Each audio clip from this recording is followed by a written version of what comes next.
entraînerait une diminution du volume de la matière grise de son cerveau. Et les chercheurs ont étudié le temps de repos de 177 élèves de 14 ans en région parisienne.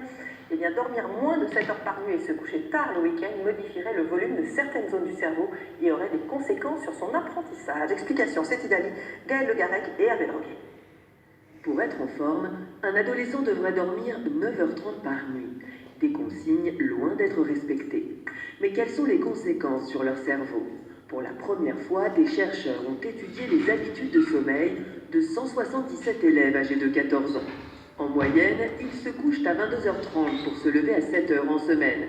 Et le week-end, ils se décalent et ne sombrent qu'à 23h30 pour se réveiller à 9h45. Résultat, à l'IRM, le constat est sans équivoque. Plus le temps de sommeil est court, plus le volume de matière grise est diminué, notamment dans ces 3 régions ici en bleu qui influent sur leurs capacités intellectuelles. Il y a vraiment une diminution de la substance nerveuse, de la substance grise qui est dans le cerveau, et dans certaines zones qui sont justement impliquées dans la régulation à la fois de la concentration, de l'attention, mais aussi dans la régulation émotionnelle.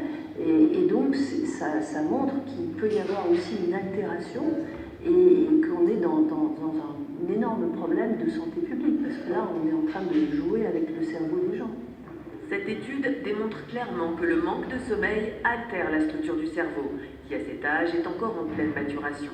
Et cela n'est pas sans conséquence sur les résultats scolaires.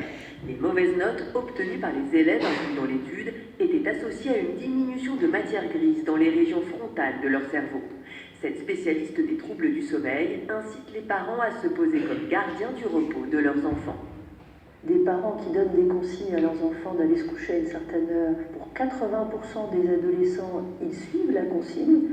Il y en a 10% qui prennent quelques libertés, disons, par rapport aux horaires, et 10% d'irréductibles. Mais pour 80% des ados, ça marche. Donc il ne faut vraiment pas que les parents baissent les bras. Et même si c'est parfois un petit peu difficile, hein, finalement, ça montrait que les parents s'intéressaient à lui, et ça, c'était important. En 25 ans, le temps de sommeil chez les adolescents aurait chuté de 50 minutes par nuit.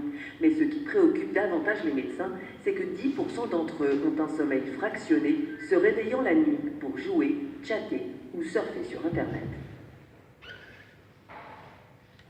Alors, ثم un jeu grave, très grave,